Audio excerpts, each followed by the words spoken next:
Hello, ഞാനിന്നൊരു പഴം കാണിക്കാൻ വേണ്ടി വന്നതാണ് കേട്ടോ. ഇത് കണ്ടോ, നല്ല മഞ്ഞ കളറിൽ ഫാഷൻ ഫ്രൂട്ട് പോലത്തെ. നമ്മുടെ വീടിൻ്റെ അടുത്തൊരു പറമ്പുണ്ട്, അവിടെ ഒരു ചെറിയ തൈ മുളച്ചു വന്നപ്പോൾ അമ്മയാണ് എന്നോട് പറഞ്ഞത് ഇത് നമുക്ക് തിന്നാൻ പറ്റുന്ന പഴമാണെന്ന്. അപ്പോൾ ഇത്രയും വലിപ്പം ഉണ്ടാവുള്ളൂ എന്നൊന്നും ഞാൻ വിചാരിച്ചില്ല. അങ്ങനെ വെള്ളവും വളവും ഒക്കെ കൊടുത്ത് നട്ട് പരിപാലിച്ചു. അങ്ങനെ പൂവൊക്കെ ഇട്ടു, നിറയെ ശിഖരങ്ങളൊക്കെ വന്നു, ഒരുപാട് പഴങ്ങളും ഉണ്ടായി. അപ്പോൾ അതിൻ്റെ പഴത്തിനൊരു പ്രത്യേകതയുണ്ട്. ഒരു പക്ഷിക്കൂട് പോലെ ഒരു ആവരണമുണ്ട് അതിൻ്റെ പുറത്ത് കേട്ടോ, അതിനെ പ്രൊട്ടക്റ്റ് ചെയ്യുന്ന രീതിയിൽ. അതിൻ്റെ അകത്താണ് ഈ പഴം ഇരിക്കുന്നത്. ഇത് നമ്മൾ ഈ തൊലി മാറ്റിയിട്ട് ഒരു മഞ്ഞ കളറാകുമ്പോൾ പഴം മാത്രം പറിച്ചെടുക്കുകയാണോ ചെയ്യുന്നത് കേട്ടോ. അതിൻ്റെ അകം ഇതുപോലെ തന്നെ ശരിക്കും ഫാഷൻ ഫ്രൂട്ടിൻ്റെ ടേസ്റ്റാണ് കേട്ടോ. ഫാഷൻ ഫ്രൂട്ടിൻ്റെ അത്രയും വലിപ്പമില്ല, നമ്മൾ കറി വെക്കുന്ന കടലയുടെ അത്രയേ ഉള്ളൂ കേട്ടോ. കണ്ടോ, അത് പൊട്ടിച്ച് കഴിഞ്ഞിട്ടുണ്ടെങ്കിൽ അതിൻ്റെ അകത്തുനിന്ന് വരുന്ന പൾപ്പും ഈ ഫാഷൻ ഫ്രൂട്ട് പോലെ തന്നെ കുറേ വിത്തുകളൊക്കെ ആയിട്ടുള്ള പൾപ്പാണ് അതിൻ്റെ അകത്തുനിന്ന് വരുന്നത് കേട്ടോ. അതിന് നല്ല മധുരമാണ്.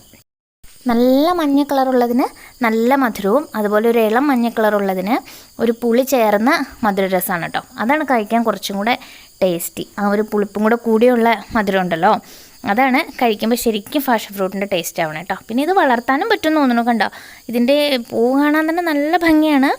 അപ്പോൾ അതുകൊണ്ട് എനിക്ക് തോന്നുന്നു ഇത് ചെടിയായിട്ട് വേണമെങ്കിൽ നമുക്ക് നട്ടു വളർത്തുകയും ചെയ്യാമെന്ന് തോന്നണം കേട്ടോ. അറിയില്ല, ഇനി ഒത്തിരി കാട് പിടിച്ചിട്ടുണ്ടെങ്കിൽ പ്രശ്നമാണല്ലോ. ഇതാണ് അതിൻ്റെ പച്ചയായി വരുമ്പോഴേ ഇതിന് ഈ പുറത്ത് ഈ ഒരു ആവരണമുണ്ട്.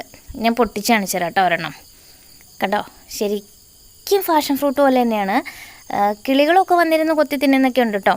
പിന്നെ ഞാനിപ്പോൾ അത് സ്ഥിരമായിട്ട് പറിച്ച് കഴിക്കുവേ, നല്ല മധുരമാണല്ലോ. പിന്നെ നമുക്കൊരു രസമാണല്ലോ ഇങ്ങനത്തെ ടേസ്റ്റുകളൊക്കെ. ഒരുപാട് ഫ്രൂട്ട് ഉണ്ടായിട്ടുണ്ട് ഇത്തവണ. പിന്നെ ആ ചെടിയാണെങ്കിലും അത്യാവശ്യം നല്ല ഹെൽത്തി ആയിട്ടാണ് നിൽക്കുന്നത്. അപ്പോൾ നമുക്ക് ഒരുപാട് പഴങ്ങളൊക്കെ പറിക്കാൻ പറ്റും അല്ലേ?